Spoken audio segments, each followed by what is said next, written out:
Oh yeah.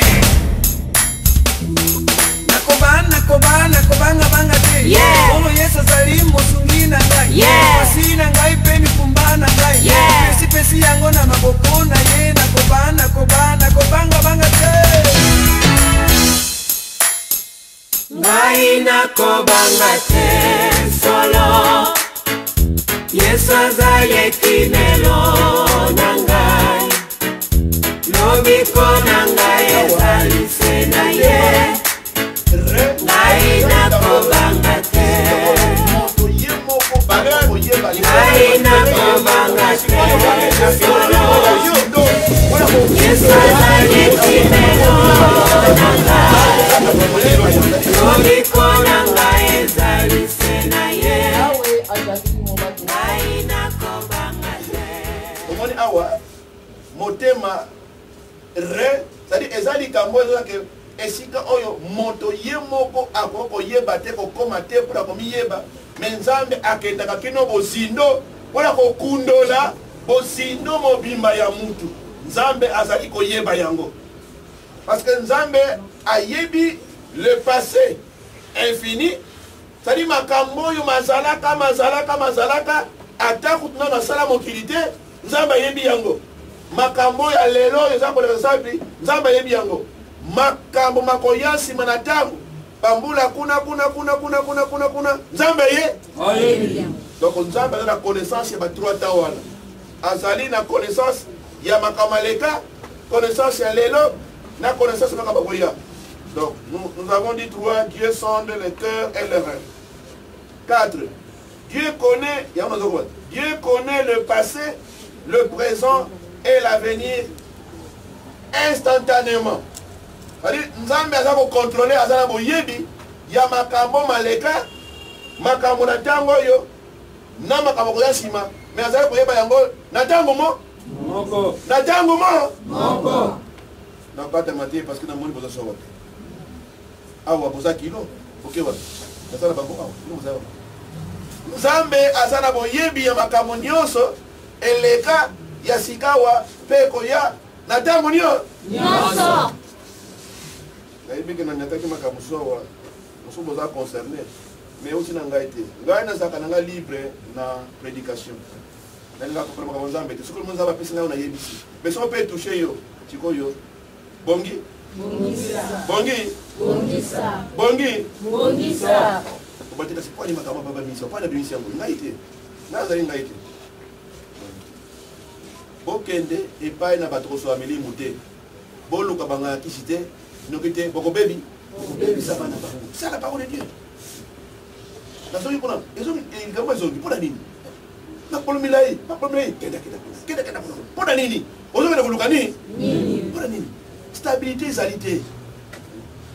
Ouais bien parler en français qui trop embrasse mal et train aussi ma kuna te OK on ça pour le nini sangisa wana ekomemela ba problème ba passe na vie na yo okoyeba te sikoyo ozali wapi outi wapi ozokena ozali embrouiller kati na vie na yo embrouiller na maye na yo yango to akola sama makambo po olongo na makambo zala na équilibre. Amen. Zala équilibre na vie na yo, zala équilibre ko na yo. Bon, maintenant dans Zongeli 4 balobi Dieu connaît le passé, le présent.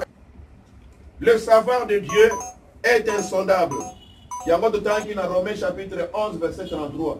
On dit oh bozindo monene ya boyebi ya nzambe nani akoko yeba yango penza ba mama bazali ya mbota nde ba mama bote ngana fanda kimia na tala kabe mwana akoti na libumu un jour, 2 jours, une semaine, 1 mois mama yo penza tango mwana abandi kat na yo oza so disebe betango oza ko voler oza ko manya ndinga za ko voler ndinga za ko changer kata lumuna yo oza ko mona ye ala tuna bino mbota ndiso est-ce que oza ko mona ye azo changer na lumuna oza changer mun ba kamuna nzambe donc boyebi nzambe ezali so maintenant 9 mois wana maintenant abandi ko lukabima mais ya moto baka boye tango mwana azaki na kata de mukuna yo okange basinga te po abadrama na imukange singa te mais maman mosusu tango mwana botami po bando kibaka bata etale akawati singa akomokange singa 9 mois libo okange singa allez abimi wana yo banzoloko bakatra banzoloko batiaka bikila kila na libumu wana osimbaki jilati paka tokata libumu kuna po aza bien kuna makambo wana mayele ya nzambe eza na bozindo mingi ye nzambe asaka bakande na ye mpona komona ndenge aza kokolisa mwana kata libumu ainsi de suite nazo koyoka mokomosu kuna mapasi abota mime bakangana donc mutu moko me batu mibali ni makambo oyo mutu moko batu mibali sadi ozomona ke bamapasa me ekoka sikoyo tosala nini me ye moko mpe kutu mama ya mwana oyo ya bana oyo azobatike bana kati baza ndenge wana babimi mpe nzambe mpe asungi mpe babotani mpe me baza batu mibale me ya kokangama me fo bakabola bango bikamo ya nzambe bikamo ya nzambe bana baza kobotama 4 me ntango supe sikoyo bape makambo bato supe mayele ke bakende kotesa wapi na eko mitaka makambo ezalaki te mata mpe ekoloki ntango mpe ekosaka na yango mpe ntango supe ekosaka pour dire ke science ya nzambe ezali science excellente ezali science ezali likolo parce que ezali kosukisa mayele ata minganga na science na bango aboye pweti munganga kolobaka na likambo boye na moteto moli boye ya moto te akoza susu te me mutu ya nzambe te wana yo moto olobi wana science ya yo me ngai nazali kotala science ya nani ya nzambe okomona mpe mutu mpe olobi en tout cas ntongo kotala te moto osefini akokata mi ntongo etani mokolo mpe esili mi moto yango mpe moke mpe abanoningisa lekolo mi moke akiti na mbeti sikoyo docteur minei non oyo wana ya biso te oyo wana nani ya nzambe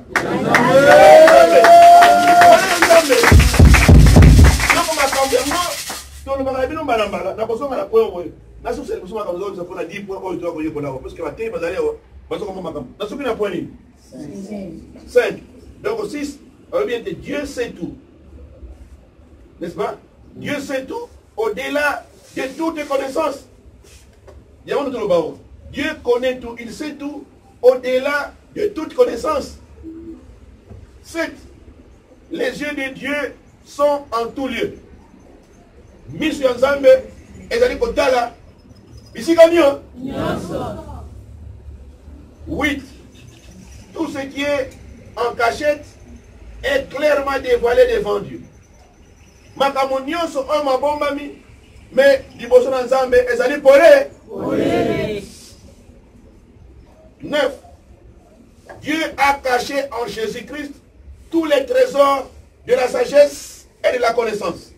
Nzambe abombi bomengo boyebi na ye nyonso kat na Yesu Kristo. Pe bon Nzambe nyonso efandi kat na Yesu Kristo. 10. Le peuple périt par manque de connaissance. Moi Dieu bien modeste. Donc tout ça va makambo to bakeli mosukuna. Tala. Totambola na molimo ya Nzambe, totambola na bondimi. Mutu oyo azangi bondimi pe amitambusa na makambo nzoto akomona nkembo ya Nzambe te. Akomona bikamo ya Nzambe te. Bikamo ya Nzambe, kembo ya Nzambe emona na kalanza ya bondimi. Pe makambo o mayele ya Nzambe esalaka. Mayele moko te na mokili oyo ekotia kosala makambo ya Nzambe esalaka. D'ailleurs, mayele ya mokili oyo eza komekola boyebi ya Nzambe. Boyebi batoyo maikari. Boyoka makambo wana. Maikari boyoka makambo wana. Boyoka. Na ba siasa musupe sali. Ebele. Bamitina ka bilembo na bango pe. Mais bakopiaka bilembo oyo ezala bonzambe. Okomona kuna musuba tie elembo o lune. Donc sanza. Musuba tie elembo soleil.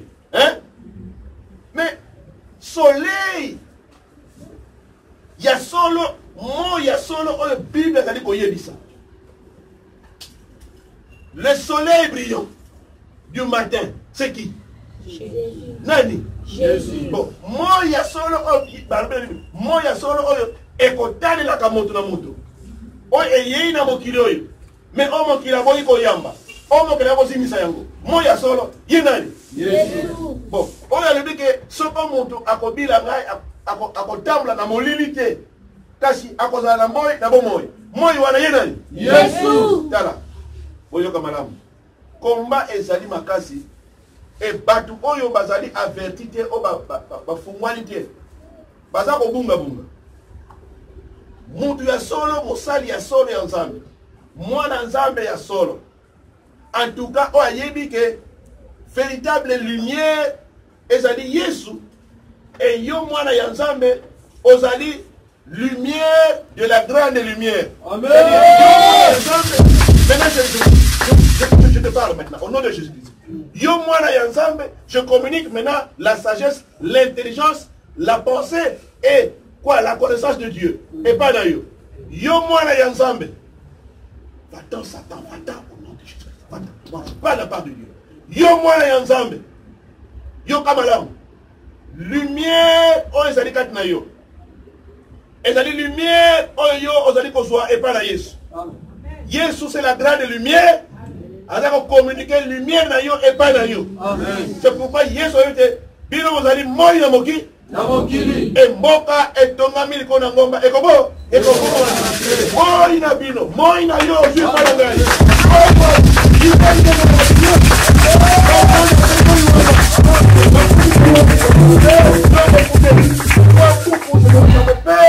Il y a mon trône en science occulte. Parce que moi, je ne suis pas dans le diapason à Bango, au niveau de Bango. Moi, j'ai plus que ce qu'on va passer à Yango. Moi, j'ai Jésus-Christ. Le nom qui m'a été donné. Et combo yo. Le bien de même le ciel, parce qu'on fout comme un combo. Mon vidéo yo, et ça qu'on fout pour la combo. La scène avec ma coupe, c'est celui-là que moi je connais. Celui-là que moi j'adore. Et l'autre est sa vérité. La combo la Yesu. C'est pourquoi Yope et l'autre est bas. La combo la Yesu. Mais Yeba Yesu na malamu. Yeba Yesu na malamu. Coopérer malamu na Yesu na. Moni. Puisque bonzambe mobimba. Et Fandi. Kat na Yesu. Je vous avais dit un jour. Oh, les amis pour la Moussala, il y a tout ça avocat. Bon. N'a qu'une audience. Et je savais que nous avons contre 4 avocats. Je le savais. Parce que Moussa a dit, écoute bien ma fille, Elane. On va embrouiller en pleine audience comme ça. Makamo Bongisi, défense au Bongisi, plaidoyer au Bongisi, même au souper, Bazali Pe. Qu'on soit paix, nous voyons à Bango, Nanzela, il y a mille moments. Amen. Ce que yo, Bogité, va comprendre yo. Va comprendre pour la audience. Dis-le pas Bongsi, et comme au bout. Moi j'ai vu ça. J'étais 1 contre 4 avocats. Dans un tribunal de grande naissance, qu'on a dans ma tête. Ah, je commence à intercéder. Je commence à intercéder. Mais c'est pas signe et mon là. Vous voyez bien, moi, je suis ensemble, mais solo. Soko Azaïli Bosso, na moto kope, na milieu ya mabepe. Bakoye baye. Et ça est tout. C'est pourquoi mon lengio. Li Bosso na Yesu. Li wabe, li kamoni na yo. Vous voyez qu'on trouble là pour aller. Et ça est tout bas. J'ai intercédé. Mais vous voyez bien, tant qu'on a intercédé maintenant, na boîte qui est au Boko. Vous voyez bien que avocat m'a qu'on a partagé vers ce qu'on a. Abani qu'on a bilo Boko. Et si c'est pour le tribunal. Donc, vraiment, embrouillé écoute. Pas comment dire, pas mon avant. Eh, bon, ça va. Yesu peut le béquer, et qu'on s'arrête. Malouba peut vous acquitter son bilan, et tiens, mon boulot n'a qu'un bain. On n'a pas de n'a pas si trouble. N'a pas de trouble. Par quatre maintenant, les années déniées de justice. Par quatre maintenant, ne va pas suspendre l'audience. Pas qu'il y ait. Bon, donc les années pour dire. Ma camarade, tu peux la bombe à la cime. Parce que je me prenais le bagot. Batina le bagot, on a pensé. Parce que ça qui est scandale comme je me vois. Mais après moi j'ai compris que biloko bale ko tindi kelangai et zongeli ba bango ça va personne dans kuna en tout cas j'avais parlé na longi d'abord tu mets des faits na longi na grâce na longi tout ça dans na longi tu sais mais bango ba ke kuna na longi les loko yo et dans son âge kuna qui na course peut te kuna na ko contre kuna na timi kanda pour pas que tu kuna te na mesure que kanda wa bon nous to kudini tumba pamoja na yeye ifandi kuna personas s'il vous plaît bisika nyos na zokende tamsu soit bazami satu ngai mo So baza mine ndanga imo. Yango wana oyo na soki makambo kila ah papa. Mais ndenge ndikaka yo kasi to kaka kaka yo ngaka olonga tenga saka kai mokoto. Eka ba mbasa ngana saka kai mokoto. Ngana saka na timite la kinanga. Ngana nzambe tata mwana mo ngoto. Basaka kinanga. Amen. Donc pas de ngana pesi na saka yangai. Na yo besoin d'accepter na yo. Ba tout vous êtes là. Ko banga te moto oyo ya milimo ma. Amen. Kubanga te. Kubanga te. Où ça bouillir? Partout au pays, c'est-à-dire chaque métier est un risque. Musu basa nguleta ngo ba telefona nda kuna osa musala o baba nase ba sekayo. O mati kuna ko samusa ko ta o kweya. Musu basa fene ngwana. Ambri kuna aveugle kuna o mati kuna trouble kuna. Vertige o baba. Non. Préparez-vous toujours na nyoso ko sala kawana. Soko yo ozali ko kweya liboso to bilma be. Omita la malade. Alors, comment niveau est? Oui, bien. Ce qu'on a appris yo mayele yaye. Akopesa yo na koleka. Mutu mo senga mayele para nzambe. Ko mo mona mutu moko mukozi moko wo Salomo. Asenga mayele para nzambe. Mitala. Ye soko formé le kiawa, bato so na formé. Donc ayebi monoko la formé. Ayebi monoko ya magorodo. Ayebi minoko basoso. Ayebi minoko ya mabata. Ayebi minoko bantaba. Ayebi. Mutalo ya boyi. Mais parce que aselaki maye na nzambe. Nzambe afungoliye. So kon taba zali ko lobawa. Abadi ko interpréter. Taba lobi boyi. Même exercice. Tellement ya ndengwa. Salomo. Mais boyi bali kabo boyi. Bino bozata boya leki Salomo. Amen. Salomo, ancêtre samano. Mais bino soko solo ozana ngai elongo. Yo ozali na oyo aleki Salomo. Amen.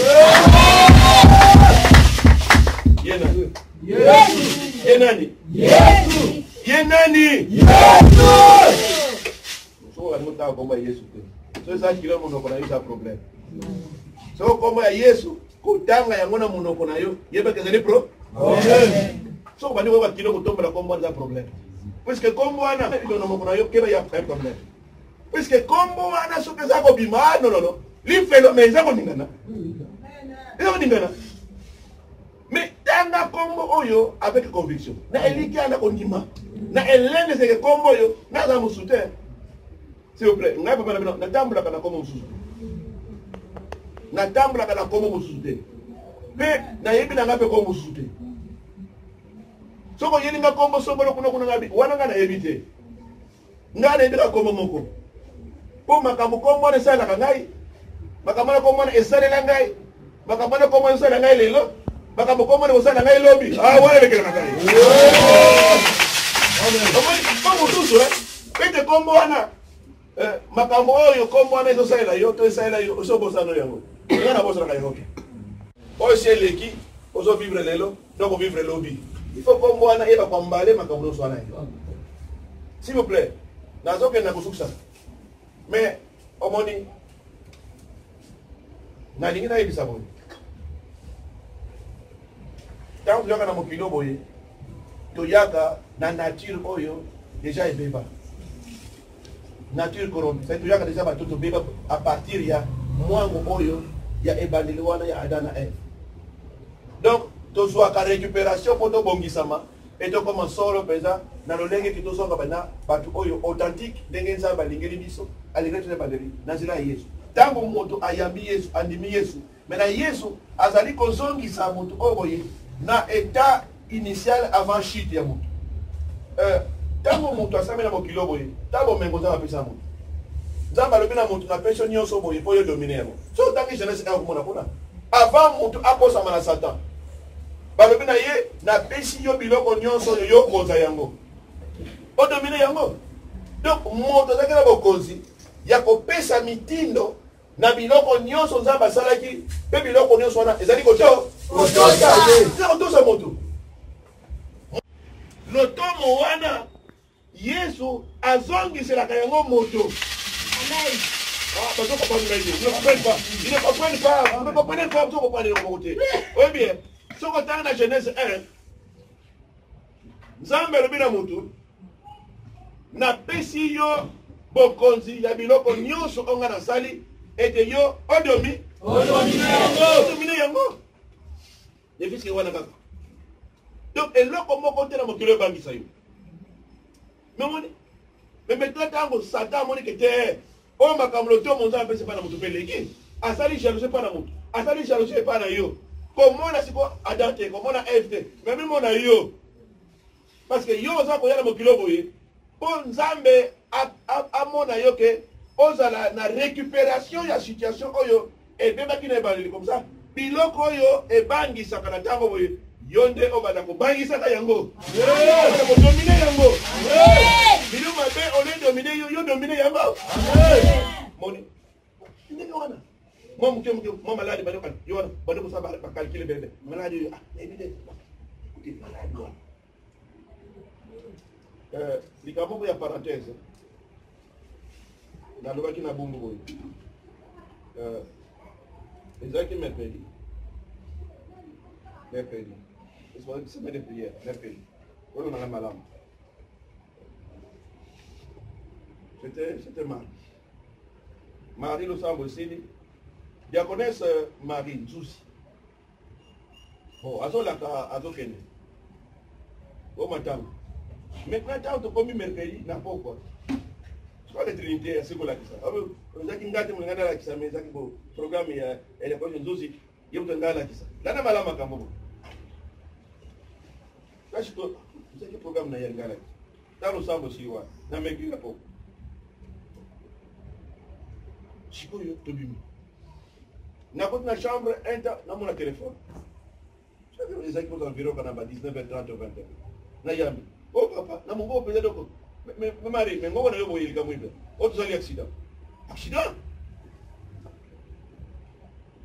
na bani komona film oyo ya likambo na monaki tautu na kwa nzambe puisque nazalaki un peu tiqué alingaka lakisa mais ngala ju place na ye alingaka lakisa lelo je dis na bombo kona bon d'abord tout ça les camo ya mari tu connais les paysans on est l'hôpital bon d'abord tout ça atesi makamo tout accès ça les kona bon sour ba kofi ba ngala za ko seka na ngai bika on a bien eboli kamuté ba musuana ba kofi kasi yo ozana bon non c'est ça l'essentiel na yo kali camo yaki je l'ai dit na bombo après bon moi je fais grâce elle ne pouvait pas quand même laisser les camo il pouvait d'abord prêcher il pouvait qu'il y ait un matanga il pouvait d'abord prêcher après qu'il y ait un matanga il pouvait qu'il y ait un matanga na bombo boy boyo comme là makamutu bakapa les autres qui tozangi mawa to tozangi passe to capacité tu veux que les camboane ya matanga sur les cambo koi et bouleverser ça comme comme si makamutu c'est facilité c'est vrai ils allaient passer mais na bila bato bombo il faut comprendre ko na baka makamutu soutien makamanga mo vous pouvez comprendre quelqu'un qui perd son père papa naye a fait Sikao 9h30 akamati papa naye aye kotike na mort samedi kasi ayebi ke ye azali na Congo central kasi ayebi ke na Kinshasa programme akati kuna ya Nzambe ezali kuna lobby eza na mutu na ye c'est pas facile pe yo otiki tata no mort kuna ale aux une véhicule pour le moment que pèse kuna oyaka na Kinshasa parce que le programme est Nzambe ezali même si on comprend les abolema n'est-ce pas aba mutu simple pas comment les abolema amen ils makabuso ko debe tata na ye boyo ba malamu tozali ko former bino ba réformer pe ko talisa bino makambo ndenge etambolaka même ba na kimpese kuna dans la tingi papa na morte ici baza ko fana ko lela bolo abi écoutez boza ko lela kasi ko fa ça pas ngai c'est vrai ngana ko lela bino mais ngana ba bino papa est parti mais musala nzambe ko beba te on tramba donc ce ngai awa na bino pendant que nazali awa nous en transport nake ni chance oh ni pesa oui puisque le programme ezali lobby ngomba ngani ezali kuna bakosanga na basu te par ça lobby na Kinshasa ngai na ko pemisa programme ya Nzambe te parce que papa na ngai akini. Vous savez, c'est pourquoi je sais que les allez pas comprendre ngai te au niveau fait ya kondima et que c'est moi je vous comprends mais ça pour dire que ça ma kabinene ya Nzambe il faut matin yo kasi mona bebe ke mboko basama kabo non il faut osala na niveau ya likolo ya kolinga nzambe na yo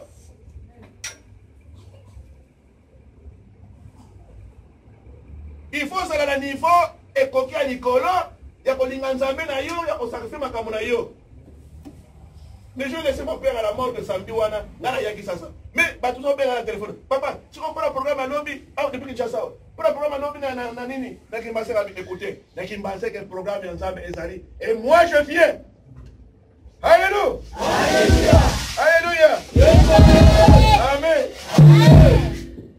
kana yaki onole na yaki na koma kia wa samedi wana et dimanche na Kimbase que bamusuku bapatolingwa musuku mbo ya retard sima na ngai Kimbase ninga na koma kia fa presque tout le monde Kimbase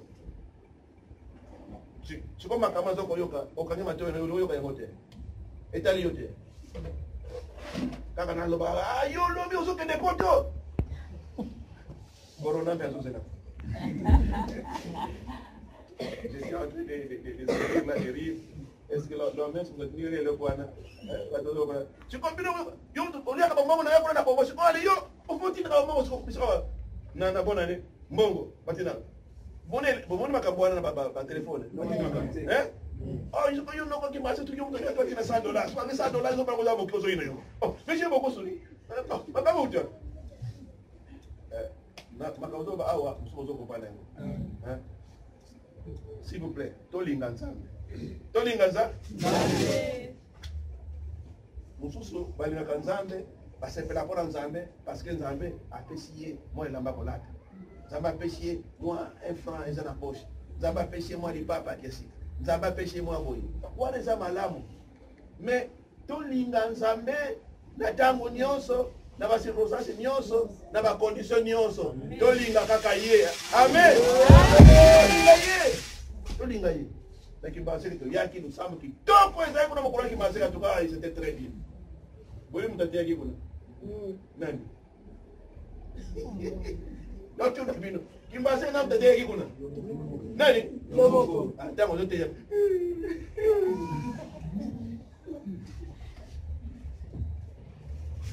j'avais dit mon colocona nazole les années besoin de ngomba très bien moto mususu atale lite nazoko supporter pour na motema na ye kolenga moto muto za kutanza biso vous ne faites pas azako supporter makako kat na ye mais écoutez azako yoka na motema na ye il supporte j'avais dit na Kimbase que depuis na tiaki papa na ngana morgue mko kufanya wana atali tanga moko et bimi ya misu na misu ngai tema et lui ti sikolo zo koloba et je remettrai mon père dans la terre na côté j'ai pas compris c'est tanga il y a maya misu ngai parce que je sais et papa a confié papa ça d'abord moi je fais un témoignage qui me concerne mais il vous a témoigné chez eux c'est pour dire que mayele ya yo pesa yango pona nzambe na yo mayele no mobimba parce que nzambe na mokana ye de apeshi yo mayele na ye nyonso ete yo saela yango donc maintenant nazali ko bondela yo na kombo na Yesu na tuni yo pe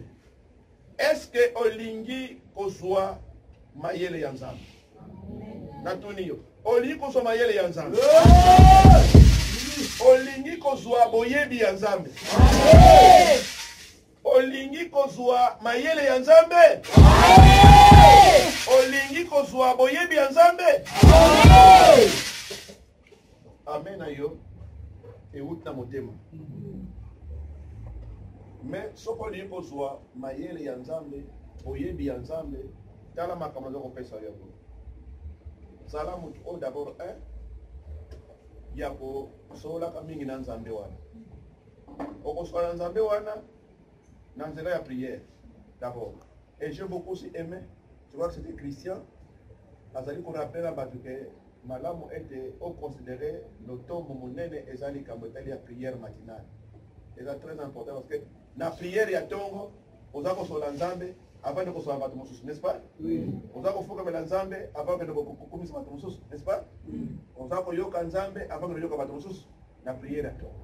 Zalamu, oh, il y a un nzamba okommunike yo mayele na ye tongo tango zo kobondela ye mayele na ye akopesa yango po yeba kotambola ndenge nini kati na journée ako mususu mpe akoyebisa yo même pendant la nuit kokebisa yo ke na moko ko tongo etana botala esika boso ke ko zala mayele zala kengi abano ko l'action makamusu abano l'action ba filme na makamusu ninge zali à partir ya prière donc ozala mutu oyo ya kobonela mingi pe kobonela tango nio nyonso zamba communiquer yo mayele ozala mutu boye pe ya kotanga mingi maloba na Nzambe ko méditer parole ya Nzambe kuna pe Nzambe aza kopesa yo mayele na ye à travers parole na ye po ayebisa yo nini ya lingaka nini ya boyaka zaini elingi yo tambola donc makambo wana pe omoni tango ozali kolala Bible lobi Dieu parle tantôt d'une manière tantôt d'une autre salaka pe na likambo oyo ya kozana kimia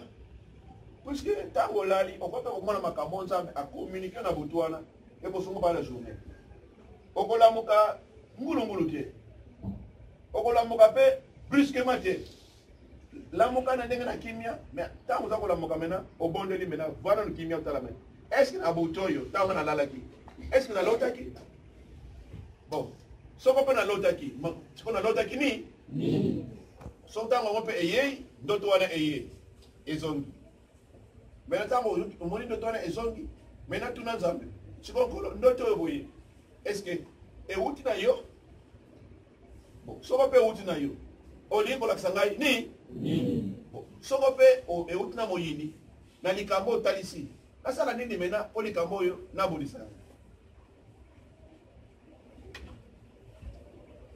nazo soki sabo lobi mutu ya vendredi kino sabo naza kolala namoni mwana moko trop grave malade peta makasi ana mama na ye et après mwana wake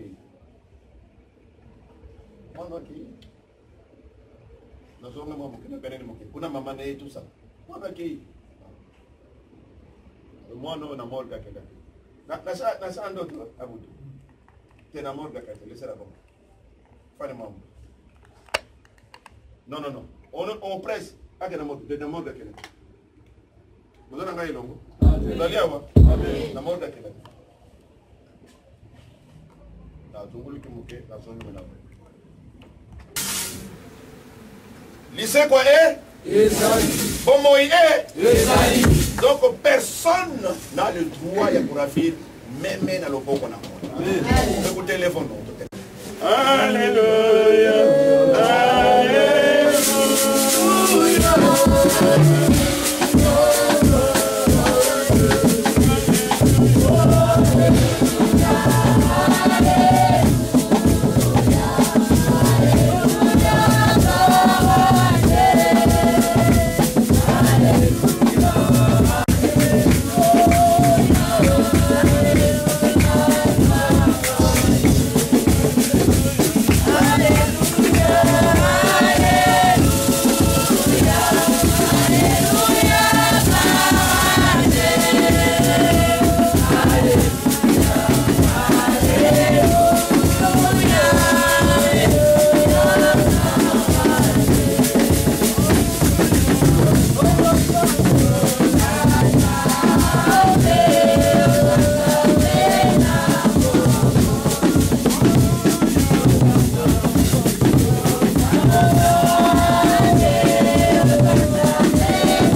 nalingi mayele na yo.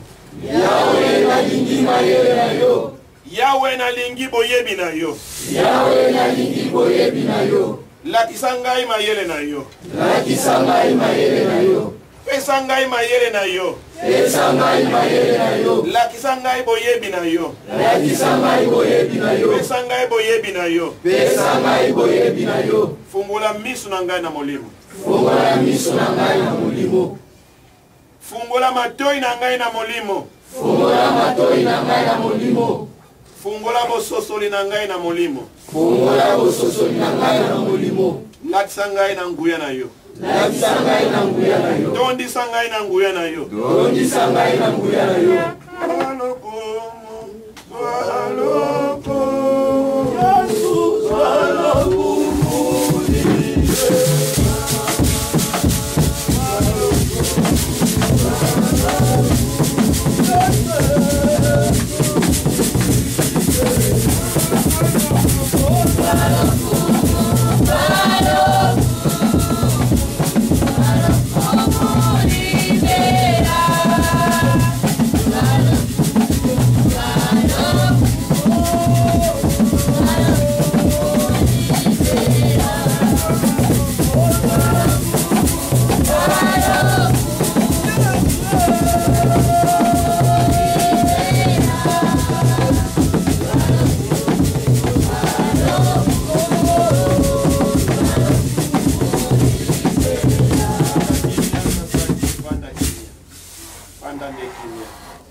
Fanda kimya.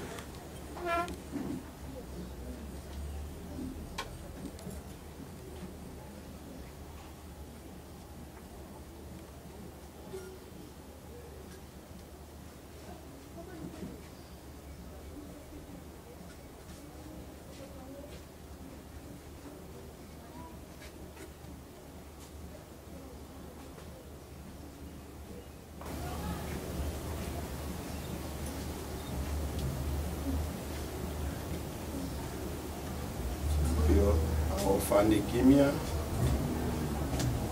Okobondela Nzambe si. Loba na Nzambe oyoki. Nzambe asi apesa mayele na ye.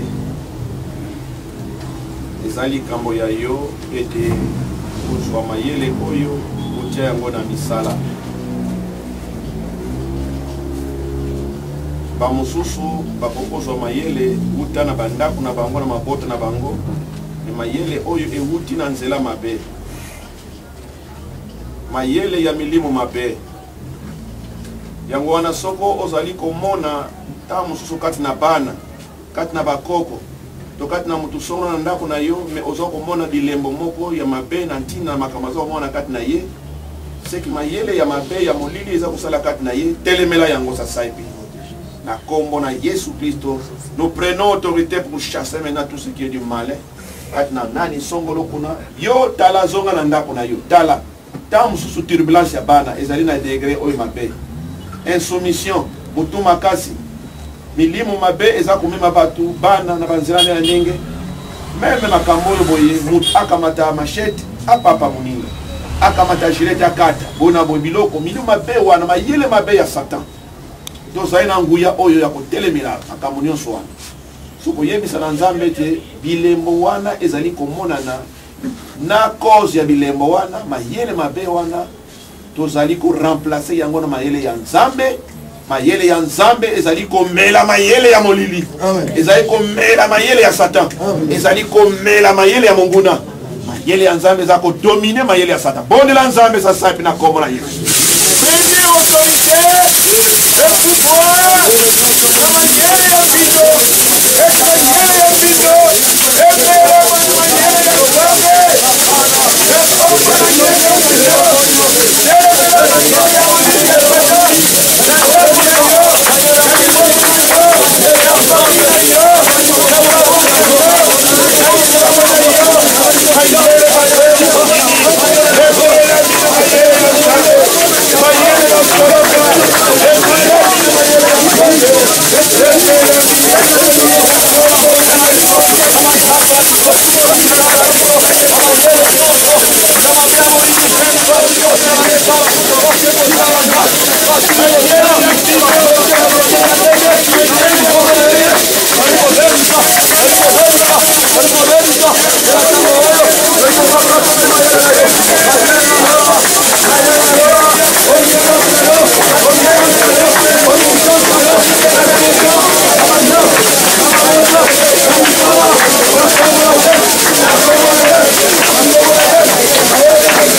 ozali malamu na nyonso.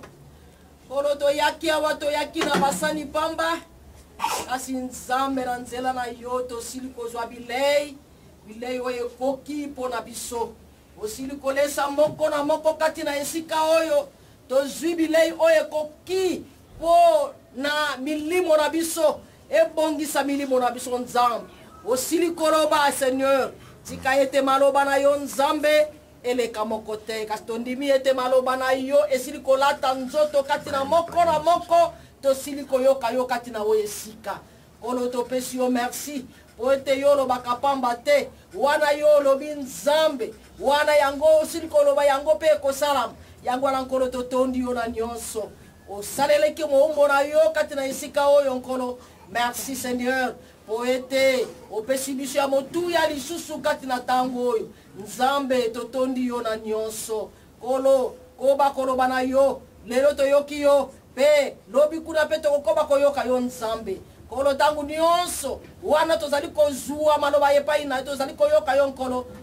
Yesu ya solo tolobi ete oya molimo yangonde ezwaka biso mayele na yo nzambe, yangonde ezali likolo na nyonso. Kolo kumama na yo na nyonso, tobondeli yo na kombo na Yesu. Amen. Amen. Tozalinde kolanda matambe na yo Yesu, kokokisa maloba na yo nzambe, na bososo tozwi ya maloba na yo, po tozwi pole ya maloba na yo na ntina na bato batungisa mikati na nzoto. Atako Yesu tango zaki na mokili oyo, osakola kisango malamu, pona lobiko na milimo na bato. Kasi kwete mutu azaka na molimo te azape na nzoto, Satan pe ali akwatake nzoto oyo. Mais nzoto oyo ezwaki attaque ya Satan, na kombo na Yesu, j'attaque le diable, la cause et les effets de la maladie, j'attaque, je détruis, na kombo na Yesu Christo. Yesu asikoli yo, abikisi yo, akangoli yo. Pona nkembo na Yahweh, okei kotatola mulina nkolo. Okota kimobeli awa, bimi awa, usikola mi okangola mi obikisa mi. Na kombo na Yesu. Amen. Amen. Goluna kolo Yesu Kristo bolingo ya nzambe tata. Lisanga kosunga na mulimo santo enyangeli yo etondisi yo. Bokolo ngolo na kolo efulusi yo. Kimya na kolo enyangeli yo. Kuya na lisikoli na kolo ekoteli yo. Kimya na kolo etondisi yo. Okei na kimya oyo. Pendanga ya makila na Yesu etia milikona yo. Seigneur Dieu Tout-Puissant, bampate na yo bazali yao. Ndengo talisi demonstration yo. Liwa ekufi na kombo na Yesu Kristo. Kola na bomoi. Omi moni si na yo. Oyo atimo li libulu pona moyenge bene. Pona mpate azali yawa. Échantillon ça qu'on répète en pâté nyonso sikaba swami na RDC libande ya mboka bazali bampate na yo batiami bayenge bene nani aluki bango aluki makambo epana yo na komo na Yesu nani atimo libulu pona bango yemu akot na libulu na ina komo na Yesu bampate oyo bazali saine et sauve basikola mi babikisa mi basimba mi na loboko na yo bazali ba brebis intouchable, interdite, invulnérable, na kombo na Yesu Kristo. Amen. Amen. Amen. Amen. Amen. Amen. Yesu bikisanga. Yesu bikisanga. Yesu bikisanga. Nasalela yo. Oh Yesu bikisanga. Nasalela yo. Oh Yesu bikisanga. Yesu bikisanga. Yesu bikisanga. Nazarana yo. Yesu bikisanga. Nazarana yo. Yesu bikisanga. Yesu bikisanga. Yesu bikisanga. Nazarana yo.